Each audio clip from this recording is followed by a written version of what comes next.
Hello दोस्तों, स्वागत है आप सबका एक बार फिर हमारे यूट्यूब चैनल ई टीचर में। दोस्तों लेकर आया है जरूरी शैक्षिक अपडेट इस वीडियो में सभी शिक्षक साथियों के लिए। तो राजस्थान बीकानेर द्वारा जो शिक्षा विभाग द्वारा एक नवीन आदेश जारी किया गया है, जिसमें कार्मिकों को अन्य विद्यालय या कार्यालय में शिक्षण कार्य व्यवस्था लगाए जाने हेतु एक नवीन मॉड्यूल शुरू किया गया है, जिससे संबंधित जानकारी लेकर आया हूँ मैं इस वीडियो में। चैनल पर पहली बार है तो चैनल को लाइक करें, सब्सक्राइब करें। आगे भी आपको सभी तरह के एजुकेशन अपडेट हमारे चैनल पर मिलते रहेंगे। तो बात करेंगे इस वीडियो में विद्यालय में जो ऐसे कार्मिक हैं जिनको अन्य विद्यालय अन्य कार्यालय में किसी व्यवस्थार्थ या किसी शिक्षण कार्य में लगाया गया है, तो इसके लिए एक नवीन मॉड्यूल शाला दर्पण पर शुरू किया जा रहा है। उसको लेकर अपडेट है और किस प्रकार करना है पूरी जानकारी दूंगा मैं इस वीडियो में। तो आदेश इस प्रकार है कि विद्यालय में कार्यरत कार्मिकों को विद्यालय व कार्यालय में शिक्षण व्यवस्था लगाए जाने के संबंध में शाला दर्पण पोर्टल पर एक नवीन मॉड्यूल शुरू किया गया है, जो पीओ ब्लॉक जिला संभाग राज्य स्तरीय से कार्यालय से ही ओपन होगा। और किसी भी कार्मिक को शिक्षण कार्य व्यवस्था किसी भी अन्य विद्यालय या कार्य में लगाया जाता है, तो उस कार्मिक का आदेश जो है शाला दर्पण पोर्टल के माध्यम से ही जनरेट किया जाना है। इसलिए इस मॉड्यूल से ही कार्य मुक्ति होगी और कार्य ग्रहण किया जाना होगा।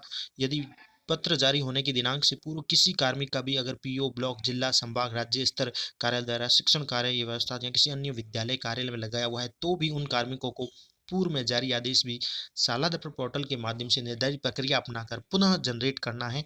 ये महत्वपूर्ण बात कही गई है। और उक्त मॉड्यूल के माध्यम से कार्य मुक्ति कार्य ग्रहण का समय भी निर्धारित किया गया है। वो दिनांक 10 दिसंबर 2020 से पूर्व किया जाना सुनिश्चित करें। यानी जो भी पूर्व के कार्मिक हैं उनके भी ऑर्डर जारी करने हैं, तो उनको भी आपको 10 दिसंबर से पूर्व ये कार्य करना है। उक्त मॉड्यूल के संबंध में बात बता दें आपको कि उक्त मॉड्यूल में शिक्षण व्यवस्था या अन्य विद्यालय शिक्षक विहीन विद्यालय में या किसी कार्य व्यवस्थार्थ किसी को लगाया गया है, किसी प्रशिक्षण के रूप में है या प्रशिक्षण में संभागीय रूप में कोई किसी ने भाग लिया है कार्मिक ने, या कार्यशाला में भाग लिया है, या मतदान दल संभागी है, चुनाव संबंधी कार्य है, किसी कार्यालय में कार्य व्यवस्था लगाया गया है, परीक्षा केंद्र पर है या परीक्षा केंद्र के अतिरिक्त अन्य स्थान पर परीक्षा संबंधी कार्य हेतु लगाया गया है, तो ये समस्त कार्य जो है इनके लिए लगाए गए जो कार्मिक है उन सबको कार्य मुक्त व कार्य ग्रहण करवाया जाना है। और इस मॉड्यूल को जो है जल्दी शाला दर्पण पर शुरू कर दिया जाएगा। तो इसकी प्रक्रिया भी दी गई है दोस्तों, किस प्रकार से इसको अंजाम दिया जाएगा और किस प्रकार से कार्य करना है। तो हमारे तो सभी शिक्षक साथियों के लिए, अगर ऐसे कोई शिक्षक साथी हैं या कोई कर्मचारी है, तो उनके लिए पीओ में ये व्यवस्था दी गई। जैसे शिक्षण कार्य व्यवस्था मॉड्यूल से कार्यालय लॉगिन करने के पश्चात जो प्रक्रिया है वो इस प्रकार रहेगी। पीओ लॉगिन सीबीओ डीओ और सीडीओ और जेडी इस तरह के कार्यालय में। तो सबसे पहले तो अपने कार्यालय से लॉगिन हो जाना है अपनी आईडी से, जिसमें सभी कार्य लॉगिन होती है। इसमें एक ऑप्शन आ रहा है कार्य व्यवस्था हेतु कार्मिक।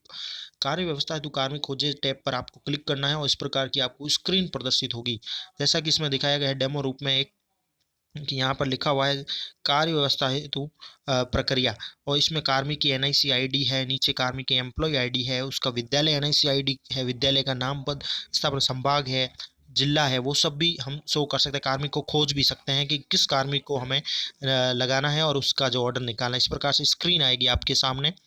फिर आगे बढ़ेंगे तो आपको क्या करना है, इस स्क्रीन में सर्वप्रथम आपको विषय और पद सेलेक्ट करने हैं जो भी कर्मचारी है। उसके पश्चात कार्मिक खोजने के लिए अलग अलग विकल्प है, जैसा मैंने बताया आपको। कार्मिक की एम्प्लॉय आईडी है या उसकी एनआईसी आईडी है, विद्यालय की एनआईसी आईडी दिखेगी, विद्यालय भी दिखेगा, संभाग दिखेगा, ऑफिस दिखेगा, जिला ऑफिस और ब्लॉक ऑफिस में से उपयुक्त जो विकल्प है हमें चयन करने पर संबंधित कार्मिकों की सूची प्रदर्शित हो जाएगी। और उसके सामने सेलेक्ट का बटन भी दिया हुआ होगा, जिस बटन के द्वारा हम वांछित कार्मिक का चयन कर सकते हैं। एक से अधिक कार्मिक बेसी प्रक्रिया चयन किए जाएंगे, जैसा कि मैंने अभी आपको बताया। ये नीचे दिखे सबसे पहले आपको देखेंगे, जैसे लॉगिन होने के पश्चात कार्मिक को आप चूज कर सकते हैं विद्यालय से, उसकी एनआईसी आईडी से, उसकी पर्सनल आईडी से, एम्प्लॉय आईडी से ही। उसको चूज करने के पश्चात ये जो सारे विकल्प है आपको इस प्रकार के जो भी विद्यालय या संबंधित कार्यालय के कार्मिक है आपको शो हो जाएंगे। और यहाँ पर पीछे सेलेक्ट का बटन देखा, जिसमें से आप अपने कार्मिक को सेलेक्ट कर सकते हैं। एक से अधिक के लिए भी यही प्रक्रिया है, जैसा कि इसमें बताया गया है। तो इस प्रकार से कार्मिक जिसको ये हमें शिक्षण व्यवस्था लगाना है या उनके लिए जो ऑर्डर जारी करना है, इसकी प्रक्रिया ये रहेगी। फिर आगे क्या करना है कि शिक्षण कार्य या अन्य व्यवस्था हेतु कार्मिकों के चयन के उपरांत दूसरा विकल्प जो है वो है कार्य व्यवस्था प्रक्रिया विकल्प। कार्य व्यवस्था प्रक्रिया विकल्प ये रहेगा, जैसे कार्य व्यवस्था प्रक्रिया विकल्प इस प्रकार के कॉलम आएंगे, जिसमें कर्मचारी का नाम, डेट सब दे दिया जाएगा, उसकी एम्प्लॉय आईडी, उसका गृह जिला दिया हुआ है। अब हमें क्या करना है इसमें कि चयन के उपरांत दूसरे विकल्प कार्य व्यवस्था प्रक्रिया का चयन करने पर हमारे द्वारा चयनित कार्मिक की जो सूची है वो प्रदर्शित हो जाएगी और नीचे चयनित कार्मिकों को हम किस विद्यालय अथवा किस कार्यालय में लगाना चाहते हैं उसके लिए भी विकल्प प्रदर्शित होंगे। यानी किस कर्मचारी को कहाँ पर विद्यालय में किसी कार्यालय में भेजना है तो वो भी विकल्प मिलेगा, जिसमें विद्यालय के NIC ID, विद्यालय चयन या उस ऑफिस चयन के विकल्प में से हमें कोई भी एक उपयुक्त विकल्प चयन करना है और वांछित विद्यालय या कार्यालय का चयन करके सेलेक्ट बटन द्वारा वांछित विद्यालय को सेलेक्ट कर लेना है। जैसा कि अभी हमने पहले कार्मिक चयन किया है तो कार्मिक शो होगा, फिर नीचे हमें ये मिलेगा जैसे कि विद्यालय है, विद्यालय चयन प्रक्रिया, ऑफिस है उसका, अगर कोई विद्यालय की SD ID कार्ड है वो देख सकते, जिला, ब्लॉक, विद्यालय का नाम, ऐसे हम चूज करते हैं, चयन कर सकते हैं। और इस प्रकार से चयन करने के उपरांत नीचे नाम आ जाएगा और हमें ये सेलेक्ट करना है। यानी जो भी विद्यालय में कार्मिक को लगाया जाना है उसको हम सेलेक्ट कर लेंगे वांछित विद्यालय से, जो भी हमें सेलेक्ट करना है। शिक्षण व्यवस्था या किसी अन्य व्यवस्था कार्मिक के चयन के उपरांत ये प्रक्रिया अपनानी है हमें, जिसमें कार्मिक की सूची प्रदर्शित होगी और नीचे चयनित कार्मिक को हम किस विद्यालय में या किस कार्यालय में लगाना चाहते हैं उसका जो विकल्प है वो हमें चूज करना है, जिसमें विद्यालय के NIC ID आपको मिलेगी, विद्यालय चयन या किसी ऑफिस का जो चयन, कोई भी एक विकल्प लेना है और उस वांछित विद्यालय या कार्यालय को चयन कर लेना है और फिर सेलेक्ट कर देना है। ये प्रक्रिया हो गई। अब आगे करना है नंबर 3 पे काम हमें। अब हमें क्या करना है, शिक्षण व्यवस्था लगाने हेतु विद्यालय के चयन के उपरांत सेलेक्ट के बटन में से एक पॉपअप विंडो प्रदर्शित होगी। जैसे हम सेलेक्ट किया आगे बढ़ेंगे, पॉपअप विंडो प्रदर्शित होने के बाद उसमें कार्मिक का नाम, उसका पदस्थापन नाम, जहां कार्य व्यवस्था लगाया जाना है वह विद्यालय प्रदर्शित होगा। उसमें हमें कारण का चयन करना होगा, विशेष विवरण यदि हो तो कोई भी लिखा जा सकता है। अन्य कार्य व्यवस्था अवधि भी है, कब से कब तक में भरी जानी है और कब तक में किसी दिनांक विशेष का चयन कर सकते हैं तथा अग्रिम आदेशों तक का भी चयन किया जा सकता है। समस्त पूर्ति उपरांत व्यवस्था प्रक्रिया का प्रोसेस बटन पर हमें क्लिक करना है। इसी प्रक्रिया द्वारा एक से अधिक कार्मिकों की व्यवस्था है तो भी यही चयन किया जा सकता है। तो आपको क्या करना है कि अब आपको सेलेक्ट बटन से पॉपअप विंडो प्रदर्शित होगी, जिसमें जो कार्मिक का नाम, पदस्थापन, जहां उसको लगाया जाना वह विद्यालय प्रदर्शित होगा। उसमें एक कारण का भी चयन करना है तो विशेष विवरण भी लग सकता है। इस प्रकार से ये सूचनाएं प्रदर्शित होगी, जैसा कि कार्मिक का नाम है, उसका वर्तमान पदस्थापन स्थान है, शिक्षण व्यवस्था जो पश्चात पदस्थापन जो होगा वो स्थान है, और इस प्रकार से विशेष विवरण लागू हो तो हम लिख सकते हैं। कारण का चयन करना है, कारण लिख सकते हैं, और कार्य अवधि भी लिखी हुई है, जैसे कब से कब तक रहेगा या अग्रिम आदेशों तक रहेगा वो भी आप चयन कर सकते हैं और नीचे ये हमें सेलेक्ट कर देना है। इस प्रकार से ये कॉलम की हमें पूर्ति करनी है और इस प्रकार से ये शिक्षण व्यवस्था को प्रोसेस करें वाले लास्ट में बटन को क्लिक कर देना है। फिर हम आगे बढ़ेंगे। इसके पश्चात क्या करना है कि अगले चरण में हम तीसरे विकल्प में हमें क्या करना है कि कार्य विस्तार प्रक्रिया में चयनित कार्मिकों का एक ड्राफ्ट बनेगा, ड्राफ्ट बन जाएगा, उसके पश्चात उसको सेलेक्ट करेंगे। तो अगले चरण में हम तीसरे विकल्प यानी कार्य व्यवस्था प्रक्रिया में चयनित कार्मिकों का ड्राफ्ट बनाए को सेलेक्ट करेंगे। जैसा कि ये ऑप्शन आएगा, कार्मिक ऊपर लिखा हुआ है कार्य व्यवस्था के लिए चयनित कार्मिकों का ड्राफ्ट बनाएं, तो ये ड्राफ्ट बनाए वाला ऑप्शन आपको मिलेगा। सबसे पहले अब ये करना है तो सेलेक्ट करेंगे तथा उसमें उचित कारण का चयन करके कार्य व्यवस्था हेतु चयनित कार्मिक दिखाए पर क्लिक करेंगे, जिससे नीचे कार्य व्यवस्था हेतु पूर्व में चयनित कार्मिकों की सूची भी प्रदर्शित होगी और सूची में से ही हमें आवश्यकता अनुसार कुछ जो भी सभी कार्मिक हैं उनका चयन कर सकते हैं। नीचे ड्राफ्ट का शीर्षक भी है जिसमें उचित शीर्षक देना है। ड्राफ्ट रिमार्क में उचित रिमार्क और प्राथमिकता में सामान्य या अति आवश्यक में से कोई भी प्राथमिकता भी सिलेक्ट करनी है और नीचे दिए गए कार्य व्यवस्था चयनित कार्मिकों का ड्राफ्ट बनाने पर हमें क्लिक कर देना है।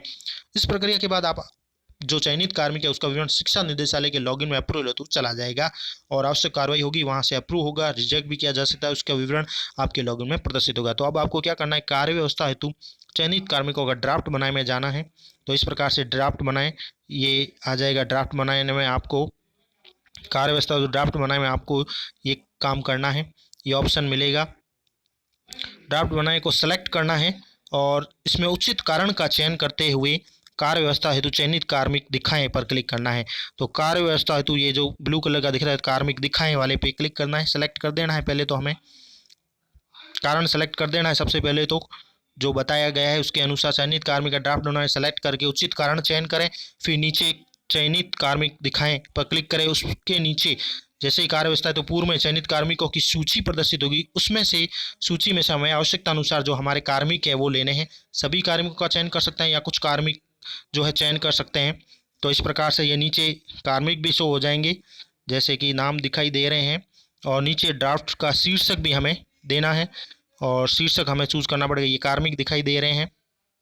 कार्मिक दिखाने के बाद नीचे लिखा हुआ है कि ड्राफ्ट बनाएं, और उससे पहले आपको ड्राफ्ट का शीर्षक देना है। जो उचित शीर्षक होगा आप देख सकते हैं। ड्राफ्ट रिमार्क में आप जो है उचित रिमार्क, और प्राथमिकता में जो है आप सामान्य अति आवश्यक में से सेलेक्ट कर सकते हैं। इस प्रकार से लास्ट में आपको क्या करना है, ये करने के पश्चात नीचे लिखा हुआ ब्लू कलर में कार्य व्यवस्था हेतु चयनित कार्मिकों का ड्राफ्ट बनाए पर क्लिक कर देना है। ये आपको रिमार्क करने के पश्चात, और उसकी जो परिवेक्षता है या जो भी लिखा है शीर्षक है, ड्राफ्ट का रिमार्क है, और लास्ट में ये कॉलम है लिखा हुआ है, इसमें स्पष्ट दिखाई नहीं दे रहा है अभी, जैसे कि शीर्षक, ड्राफ्ट रिमार्क और सामान्य या अति आवश्यक जो प्राथमिकता सेलेक्ट करनी है वो सेलेक्ट करने के बाद नीचे वाला बटन दबाना है। ये आपको जिसमें आपके आ जाएगा कार्य व्यवस्था हेतु चयनित कार्मिकों का ड्राफ्ट बनाए। ये क्लिक करने के पश्चात जो कार्मिक है उसका विवरण शिक्षा निदेशालय में अप्रूवल के लिए चला जाएगा। फिर आप अपने लॉगिन से उसकी देख सकते हो रिजेक्ट हुआ है या अप्रूवल हो चुका है। अब आगे की प्रक्रिया क्या है दोस्तों, अगली चरण में निदेशालय द्वारा अप्रूव किए गए कार्मिकों के आदेश जारी किए जाएंगे। तो अगर अप्रूव हो जाता है कार्मिक का, अगर हम शिक्षण व अन्य जगह लगा देते हैं किसी कार्मिक को, तो कार्मिकों के आदेश जारी करने पर कार्य व्यवस्था प्रक्रिया में चयनित कार्मिकों का ड्राफ्ट प्रोसेस करें विकल्प का चयन करना है और निम्नानुसार विंडो प्रदर्शित होगी। तो यहाँ पर अब आपको दिखेगा कार्य व्यवस्था प्रक्रिया में चयनित कार्मिकों का ड्राफ्ट प्रोसेस करें, यानी ड्राफ्ट प्रोसेस करें में ड्राफ्ट मिलेगा हमें, अप्रूवल अगर हो गया तो ये ड्राफ्ट प्रोसेस करें में ये ऑप्शन दिखाई देंगे आपको, और यहाँ पर हमें उपलब्ध प्रक्रिया जो है वो दिखेगी।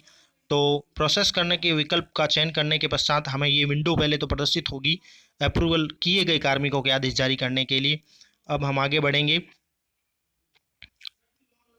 आगे बढ़ने के पश्चात इस विंडो में आप द्वारा भेजे गए कार्मिकों में से कार्य व्यवस्था का जो कारण है या ड्राफ्ट की जो प्रायोरिटी है जो आपने सेलेक्ट की है, सेलेक्ट करने के बाद कार्य व्यवस्था हेतु अप्रूव जो ड्राफ्ट हो चुके हैं वो दिखाई दिए जाएंगे। यानी आपको व्यवस्था हेतु अप्रूव ड्राफ्ट पर क्लिक करना है जो अप्रूव हो चुके हैं। यानी कि विंडो में कार्य व्यवस्था का कारण और ड्राफ्ट की प्रायोरिटी सेलेक्ट करने के बाद ये जो विंडो अभी खुली है जिसमें आपको कार्य व्यवस्था का कारण पहले सेलेक्ट करना है, कार्य व्यवस्था का जो भी कारण है, और उसकी जो है प्रक्रिया ड्राफ्ट की प्रायोरिटी, कार्य व्यवस्था का कारण और ड्राफ्ट की प्रायोरिटी जो है ऑप्शन वो सेलेक्ट करना है, और नीचे ब्लू कलर में लिखा हुआ है उस पर क्लिक करना है कि व्यवस्था हेतु अप्रूव ड्राफ्ट दिखाएं। उसके ऊपर आप क्लिक करेंगे तो निदेशालय से जो अप्रूव कार्मिक हो चुके हैं उनका विवरण प्रदर्शित होगा, और इसमें ऑर्डर दिनांक ऑर्डर नंबर कार्यालय द्वारा डाला जाएगा। तो ये आपके ऑर्डर बन के आ जाएगा। जैसे ही आप कारण सेलेक्ट करोगे, प्रायोरिटी सेलेक्ट करोगे, नीचे ब्लू वाले पे कलर कर दोगे अप्रूव करके दिखाएं, यानी कार्य व्यवस्था है तो अप्रूव किए गए कार्मिक यहाँ का ड्राफ्ट दिखाएं पे क्लिक करोगे तो नीचे आपके प्रोसेसिंग हेतु जो ड्राफ्ट तैयार हुआ है उसका नाम, उसकी दिनांक, इस प्रकार से आपको ये शो हो जाएगा। ऑर्डर दिनांक, प्रोसेस का भी बटन मिलेगा। तो इस प्रकार से ऑर्डर दिनांक कार्मिक का जो विवरण है वो प्रदर्शित हो जाएगा, और उसमें ऑर्डर दिनांक है उसके ऑर्डर नंबर कार्यालय द्वारा डाला जा सकता है, नहीं तो इसमें प्रदर्शित हो जाएंगे। तो आपको ये करना है कि कार्य व्यवस्था का कारण और प्रायोरिटी तय करनी है, और फिर अप्रूव है ड्राफ्ट जो है दिखाएं, इस पर क्लिक करते हुए जो निदेशालय द्वारा अप्रूव कार्मिक के हैं वो प्रदर्शित हो जाएंगे जिसमें ऑर्डर दिनांक व ऑर्डर नंबर लिखे हुए होंगे, नहीं तो कार्यालय द्वारा डाला जाएगा। अब प्रोसेस जो बटन मैंने बताया लास्ट में ये बटन है प्रोसेस का, ये दिखने के पश्चात प्रोसेस ऐसा बटन दिखेगा। प्रोसेस बटन पर आपको क्लिक कर देना है और पुनः पूछा जाएगा कि आप प्रोसेस करना चाहते हैं, जिसे ओके करने पर संबंधित कार्मिक का ड्राफ्ट प्रदर्शित हो जाएगा। तो एक बार प्रोसेस बटन क्लिक करने पर आपसे पूछा भी जाएगा कि यस आप करना चाहते हैं या नहीं, तो आपको ओके पर क्लिक कर देना है। इस प्रकार से कार्मिक का ड्राफ्ट भी प्रदर्शित हो जाएगा, और इस प्रकार से लगभग ड्राफ्ट कंप्लीट होने वाला है। प्रोसेस पर क्लिक करने के पश्चात अब ओके पर संबंधित कार्मिक का ड्राफ्ट प्रदर्शित होगा, जिससे आप प्रिंट लेकर जांच भी कर सकते हैं। इस प्रकार से कार्मिक का जो ड्राफ्ट तैयार होकर आ जाएगा, इसे जांचा जा सकता है। अगर इसमें किसी प्रकार की त्रुटि है तो इसे क्लोज करके इसमें संशोधन भी किया जा सकता है। सही पाए जाने पर आप अप्रूव ऑर्डर पर क्लिक कर सकते हैं और ऑर्डर जनरेट किया जाएगा, जिसे प्रिंट लेकर आप प्रिंट होल्डर बटन द्वारा प्रिंट किया जा सकता है। इस प्रकार आप अपने चयनित कार्मिकों की संपूर्ण प्रक्रिया उपरांत ऑर्डर जारी किए जाएंगे। तो इस प्रकार से कार्मिक का डाटा आ जाएगा, और इसमें अप्रूव ऑर्डर आप कर सकते हैं, नहीं तो क्लोज भी कर सकते हैं। आप एक बार चेक कर लें, संशोधन करना चाहते हैं तो संशोधन भी कर सकते हैं। तो नीचे अप्रूव ऑर्डर में आप अप्रूव कर सकते हैं अगर कोई त्रुटि नहीं है तो। ओके करने के पश्चात ये प्रदर्शित होगा कार्मिक का डाटा, जिस पे आप प्रिंट लेकर चेक कर लें। अगर किसी प्रकार की त्रुटि है तो क्लोज करें, संशोधन किया जा सकता है। सही पाए जाने पर अप्रूव ऑर्डर नीचे जैसा कि कॉलम आ रहा है इसमें नीचे ब्लू कलर में, अप्रूव ऑर्डर पर आपको क्लिक कर देना है तो ऑर्डर जनरेट हो जाएगा, जिसे आप प्रिंट करके निकाल भी सकते हैं। और इसी प्रकार आप द्वारा चयनित कार्मिकों के संपूर्ण प्रक्रिया उपरांत ऑर्डर जारी किए जाएंगे। अब जिसे प्रिंट ऑर्डर बटन द्वारा प्रिंट किया जा सकता है, इस प्रकार आप द्वारा चयनित कार्मिकों की संपूर्ण प्रक्रिया उपरांत ऑर्डर जारी किए जाएंगे। तो इस प्रकार से ये संपूर्ण प्रक्रिया रहेगी। कर्मचारियों के अन्य व्यवस्था लगाए गए कार्मिक जो है उनके अब ऑर्डर इस प्रकार से जारी होंगे साला दर्पण के माध्यम से, जिसे प्रिंट कर सकते हैं। चयनित कार्मिकों की संपूर्ण प्रक्रिया जो है उपरांत ऑर्डर जारी किए गए। इस प्रकार के प्रोसेस हमें फॉलो करना है। अब आगे बढ़ेंगे। आगे जो सूचनाएं दी गई है इम्पोर्टेंट, तो ये कार्मिक का डाटा आ गया है। अगर संशोधन करना है तो हम संशोधन कर सकते, नहीं तो अप्रूव कर देंगे और नहीं तो क्लोज करेंगे।